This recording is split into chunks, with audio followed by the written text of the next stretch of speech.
जय श्री राधे कृष्णा। आप सभी का हमारे चैनल आध्यात्मिक सागर में हार्दिक स्वागत है।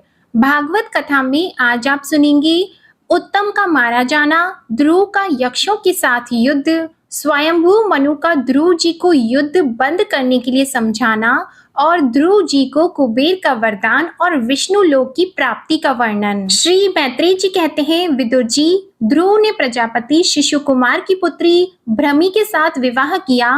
उससे उनके कल्प और वत्सर नाम के दो पुत्र हुए।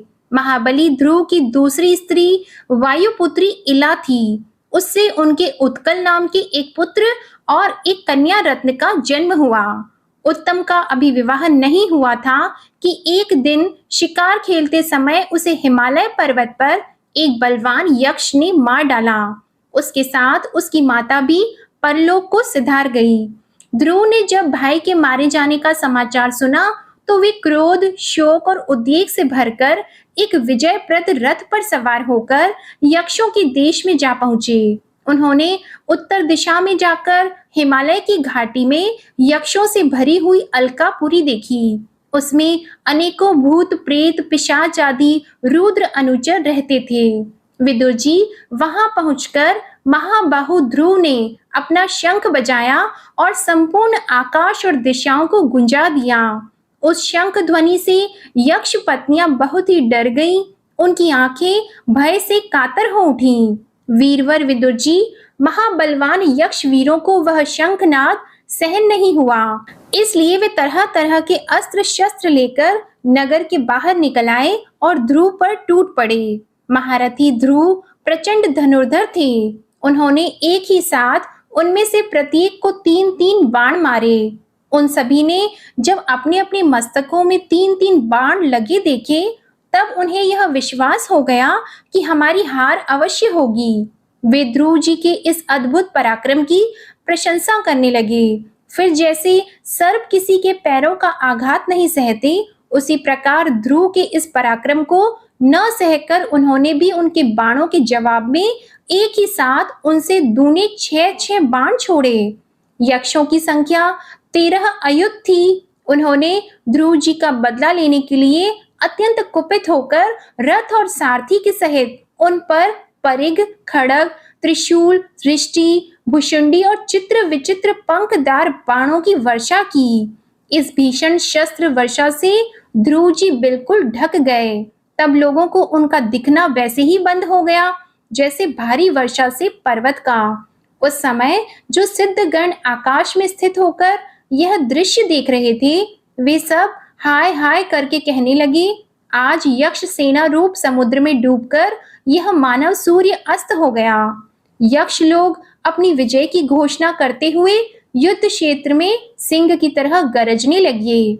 इसी बीच में ध्रुव जी का रथ एकाएक वैसे ही प्रकट हो गया जैसे कोहरे में से सूर्य भगवान निकल आते हैं। ध्रुव जी ने अपने दिव्य धनुष की टंकार करके शत्रुओं के दिल दहला दिए और फिर प्रचंड बाणों की वर्षा करके उनके अस्त्र शस्त्रों को इस प्रकार छिन्न भिन्न कर दिया जैसे आंधी बादलों को तितर बितर कर देती है।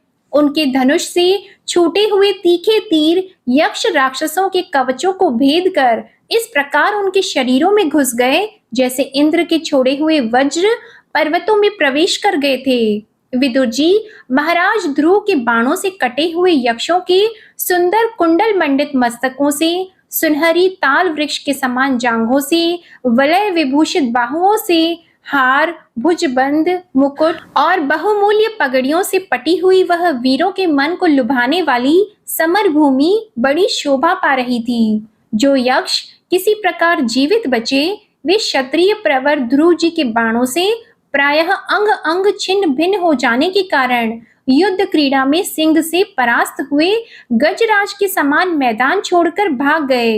नरश्रेष्ठ ध्रुव जी ने देखा कि उस विस्तृत रणभूमि में अब एक भी शत्रु अस्त्र शस्त्र लिए उनके सामने नहीं है, तो उनकी इच्छा अलकापुरी देखने की हुई, किंतु वे पुरी के भीतर नहीं गए।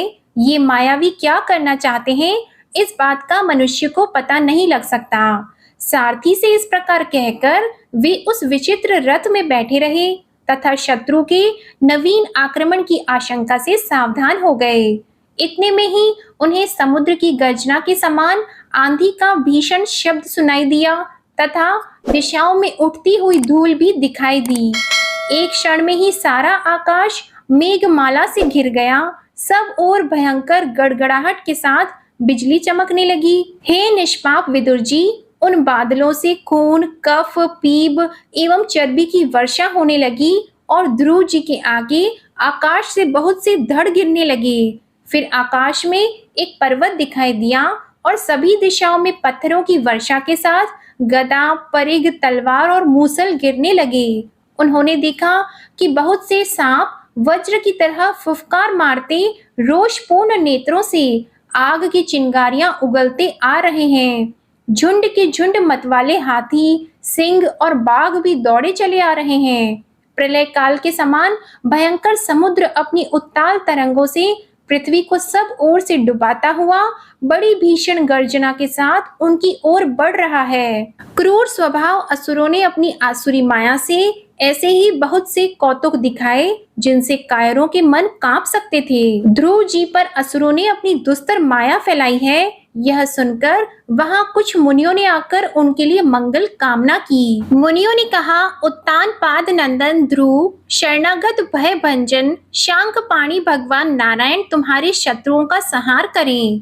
भगवान का तो नाम ही ऐसा है जिसके सुनने और कीर्तन करने मात्र से मनुष्य दुस्तर मृत्यु के मुख से अनायास ही बच जाता है। श्री मैत्रेय जी कहते हैं, विदुर जी, ऋषियों का ऐसा कथन सुनकर महाराज ध्रुव ने आचमन कर श्री नारायण के बनाए हुए नारायण अस्त्र को अपने धनुष पर चढ़ाया। उस बाण के चढ़ाते ही यक्षों द्वारा रची हुई नाना प्रकार की माया उसी क्षण नष्ट हो गई, जिस प्रकार ज्ञान का उदय होने पर अविद्या आदि क्लेश नष्ट हो जाते हैं। ऋषिवर नारायण के द्वारा आविष्कृत उस अस्त्र को धनुष पर चढ़ाते ही उससे राजहंस के से पक्ष और सोने के फलवाड़े बड़े तीखे बाण निकले और जिस प्रकार मयूर केकारव करते वन में घुस जाते हैं, उसी प्रकार भयानक साय साय शब्द करते हुए वे शत्रु की सेना में घुस गए।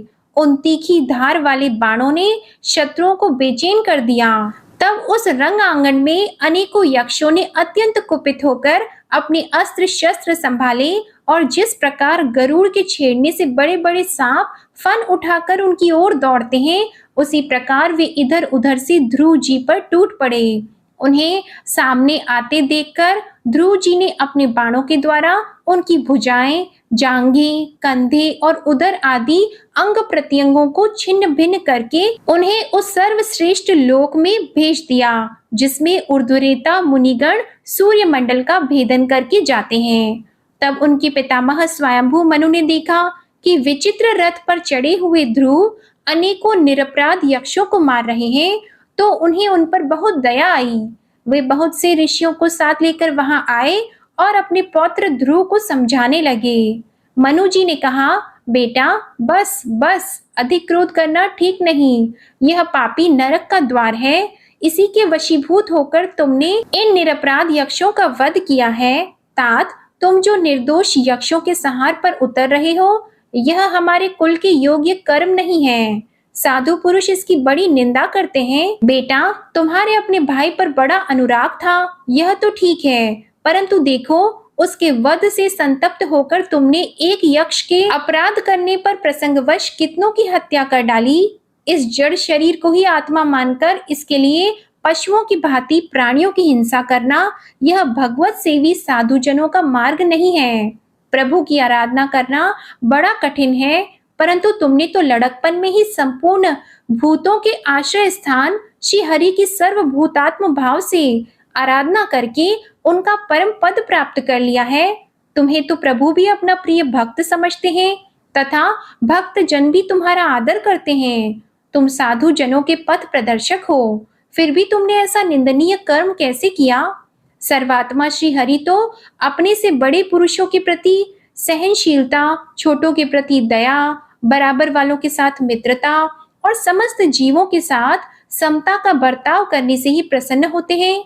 और प्रभु के प्रसन्न हो जाने पर पुरुष प्राकृत गुण एवं उनके कार्य रूप लिंग शरीर से छूटकर परमानंद स्वरूप ब्रह्म पद प्राप्त कर लेता है। समस्त जीव अपने अपने कर्मों के अधीन होकर काल की गति का अनुसरण करते हैं, अपने अपने कर्म के अनुसार सुख दुख फल भोगते हैं। सर्व समर्थ श्री हरि कर्म बंधन में बंधे हुए जीव की आयु की वृद्धि और क्षय का विधान करते हैं, परंतु वे स्वयं इन दोनों से रहित और अपने स्वरूप में स्थित हैं। राजन, इन परमात्मा को ही मीमांसक लोग कर्म और काम शास्त्री काम कहते हैं। वे किसी भी इंद्रिय या प्रमाण के विषय नहीं हैं। फिर अपने मूल कारण उन प्रभु को तो जान ही कौन सकता है। बेटा, ये कुबेर के अनुचर तुम्हारे भाई को मारने वाले नहीं हैं, क्योंकि मनुष्य के जन्म मरण का वास्तविक कारण तो ईश्वर है। एकमात्र वही संसार को रचता, पालता और नष्ट करता है, किंतु अहंकार शून्य होने के कारण इसके गुण और कर्मों से वह सदा निर्लेप रहता है। वे संपूर्ण प्राणियों के अंतरात्मा, नियंता और रक्षा करने वाले प्रभु ही अपनी माया शक्ति से युक्त होकर समस्त जीवों का सृजन, पालन और संहार करते हैं। तात, तुम सब प्रकार उन्हीं परमात्मा की शरण लो। तुम 5 वर्ष की ही अवस्था में अपनी सौतेली माता के वाग बाणों से मर्म आहत होकर माँ की गोद छोड़कर वन को चले गए थे।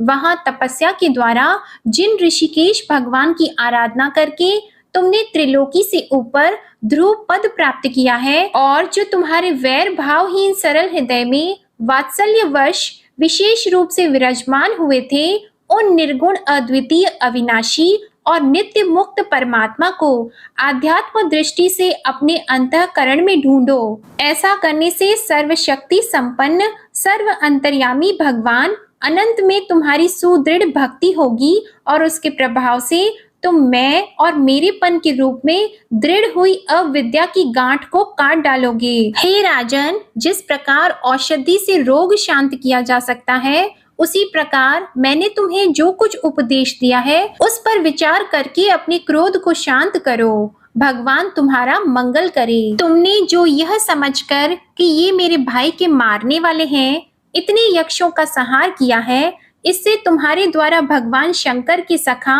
कुबेर जी का बड़ा अपराध हुआ है। इसलिए बेटा, जब तक कि महापुरुषों का तेज हमारे कुल को आक्रांत नहीं कर लेता, इसके पहले ही विनम्र भाषण और विनय के द्वारा शीघ्र उन्हें प्रसन्न कर लो। इस प्रकार स्वयंभू मनु ने अपने पौत्र ध्रुव को शिक्षा दी। तब ध्रुव जी ने उन्हें प्रणाम किया। इसके पश्चात वे महर्षियों के सहित अपने लोक को चले गए। श्री मैत्रेय जी कहते हैं, विदुर जी, ध्रुव का क्रोध शांत हो गया है और वे यक्षों के वध से निवृत्त हो गए हैं।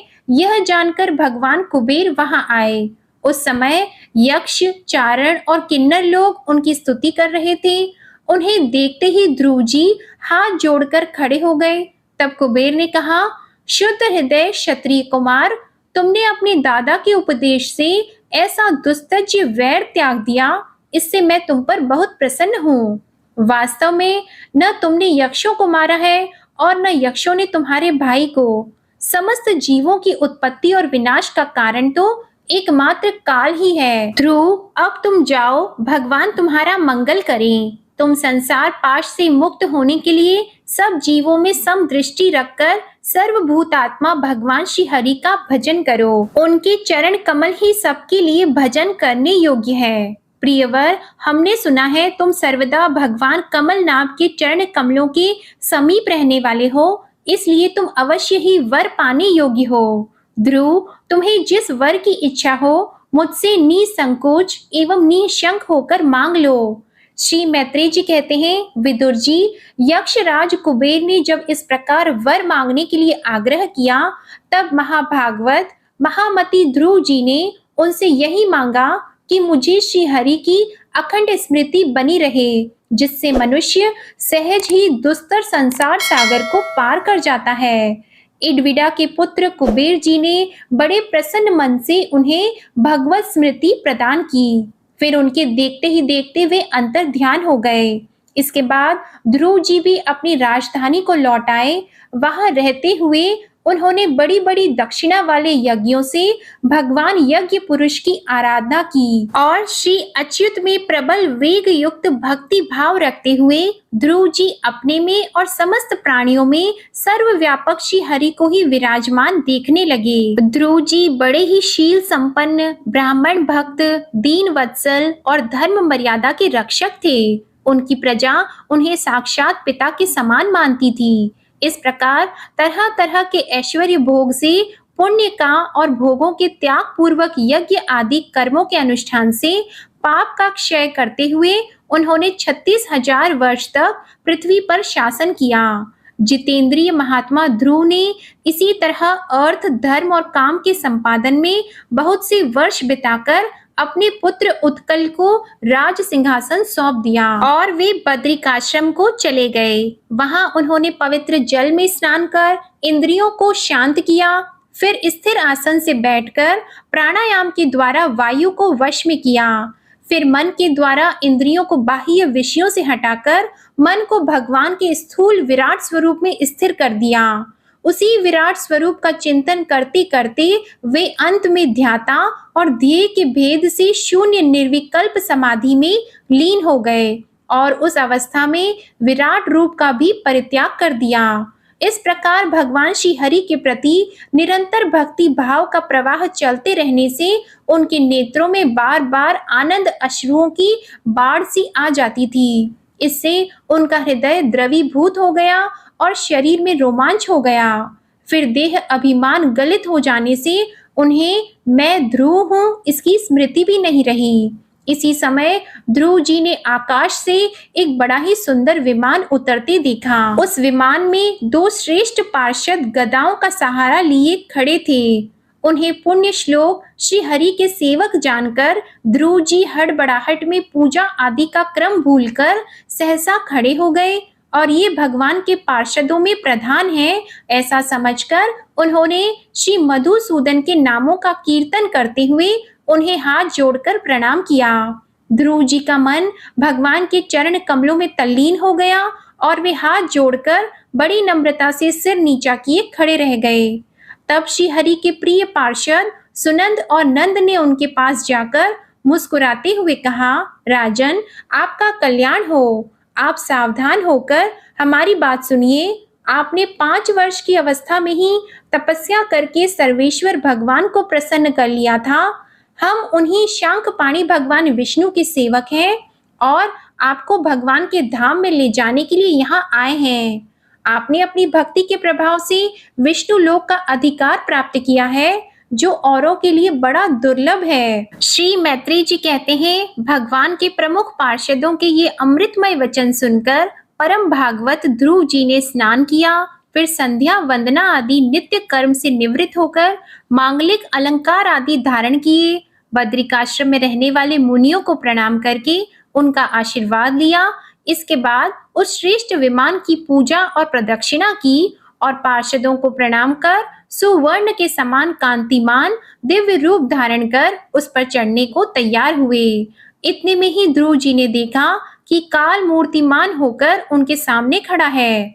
तब वे मृत्यु के सिर पर पैर रखकर उस समय अद्भुत विमान पर चढ़ गए। उस समय आकाश में उन पर फूलों की वर्षा होने लगी। विमान पर बैठकर ध्रुव जी ज्यों ही भगवान के धाम को जाने के लिए तैयार हुए, त्यों ही उन्हें अपनी माता सुनीति का स्मरण हो आया। वे सोचने लगे, क्या मैं बेचारी माता को छोड़कर अकेला ही दुर्लभ वैकुंठ धाम को जाऊंगा। नंद और सुनंद ने ध्रुव के हृदय की बात जानकर उन्हें दिखाया कि देवी सुनीति आगे आगे दूसरे विमान पर जा रही हैं। उन्होंने सूर्य आदि सभी ग्रह देखे। मार्ग में जहां तहां विमानों पर बैठे हुए देवता उनकी प्रशंसा करते हुए फूलों की वर्षा करते जाते थे।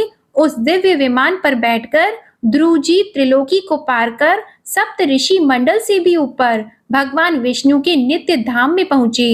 इस प्रकार उन्होंने अविचल गति प्राप्त की। यह दिव्य धाम अपने ही प्रकाश से प्रकाशित है। इसी के प्रकाश से तीनों लोक प्रकाशित हैं। इस धाम में जीवों पर निर्दयता करने वाले पुरुष नहीं जा सकते। यहाँ तो उन्हीं की पहुंच होती है जो दिन रात प्राणियों के कल्याण के लिए शुभ कर्म ही करते रहते हैं। जो शांत, समदर्शी, शुद्ध और सब प्राणियों को प्रसन्न रखने वाले हैं तथा भगवत भक्तों को ही अपना एकमात्र सच्चा सुहृद मानते हैं, ऐसे लोग सुगमता से ही इस भगवत धाम को प्राप्त कर लेते हैं। इस प्रकार उत्तानपाद के पुत्र भगवत परायण श्री ध्रुव जी तीनों लोकों के ऊपर उसकी निर्मल चूड़ामणि के समान विराजमान हुए। नारद जी ने कहा था, इसमें संदेह नहीं, पति परायणा सुनीति के पुत्र ध्रुव ने तपस्या द्वारा अद्भुत शक्ति संचित करके जो गति पाई है, उसे भागवत धर्मों की आलोचना करके वेदवादी मुनिगण भी नहीं पा सकते। फिर राजाओं की तो बात ही क्या है। अहो, वे 5 वर्ष की अवस्था में ही सौतेली माता के वांग बाणों से मर्म आहत होकर दुखी हृदय से वन में चले गए और मेरे उपदेश के अनुसार आचरण करके ही उन अजय प्रभु को जीत लिया, जो केवल अपने भक्तों के गुणों से ही वश में होते हैं। ध्रुव जी ने तो 5-6 वर्ष की अवस्था में कुछ दिनों की तपस्या से ही भगवान को प्रसन्न करके उनका परम पद प्राप्त कर लिया, किंतु उनके अधिकृत किए हुए इस पद को भूमंडल में कोई दूसरा क्षत्रिय क्या वर्षों तक तपस्या करके भी पा सकता है। श्री मैत्रेय जी कहते हैं, विदुर जी, तुमने मुझसे उदार कीर्ति ध्रुव जी के चरित्र के विषय में पूछा था, सो मैंने तुमसे वह पूरा सुना दिया। साधुजन इस चरित्र की बड़ी प्रशंसा करते हैं। यह धन, यश और आयु की वृद्धि करने वाला, परम पवित्र और अत्यंत मंगलमय है। इससे स्वर्ग और अविनाशी पद भी प्राप्त हो सकता है। यह देवत्व की प्राप्ति कराने वाला, बड़ा ही प्रशंसनीय और समस्त पापों का नाश करने वाला है। भगवत भक्त ध्रुव के इस पवित्र चरित्र को जो श्रद्धा पूर्वक बार बार सुनते हैं, उन्हें भगवान की भक्ति प्राप्त होती है, जिससे उनके सभी दुखों का नाश हो जाता है। इसे श्रवण करने वाले को शील आदि गुणों की प्राप्ति होती है। जो महत्व चाहते हैं, उन्हें महत्व की प्राप्ति कराने वाला स्थान मिलता है। जो तेज चाहते हैं, उन्हें तेज प्राप्त होता है और मनस्वियों का मान बढ़ता है। पवित्र कीर्ति ध्रुव जी के इस महान चरित्र का प्रातः और सायंकाल ब्राह्मण आदि द्विजातियों के समाज में एकाग्र चित्त से कीर्तन करना चाहिए। भगवान के परम पवित्र चरणों की शरण में रहने वाला जो पुरुष इसे निष्काम भाव से पूर्णिमा, अमावस्या, द्वादशी, श्रवण नक्षत्र, तिथि क्षय, व्यतिपात, संक्रांति अथवा रविवार के दिन श्रद्धालु पुरुषों को सुनाता है, वह स्वयं अपने आत्मा में ही संतुष्ट रहने लगता है और सिद्ध हो जाता है। यह साक्षात भगवत विषयक अमृतमय ज्ञान है। जो लोग भगवान मार्ग के मर्म से अनभिज्ञ हैं, उन्हें जो कोई इसे प्रदान करता है, उस दीन वत्सल कृपालु पुरुष पर देवता अनुग्रह करते हैं। जय श्री कृष्णा। आज की कथा यही समाप्त होती है। इसके आगे का वृतांत आप अगले अध्याय में सुनेंगे। आपको आज की कथा पसंद आई हो तो वीडियो को लाइक जरूर करें और कमेंट में भगवान श्री कृष्ण की जय लिखें। और अगर आपने हमारे चैनल को सब्सक्राइब नहीं किया है तो चैनल को सब्सक्राइब करके बेल आइकन भी प्रेस करें। धन्यवाद।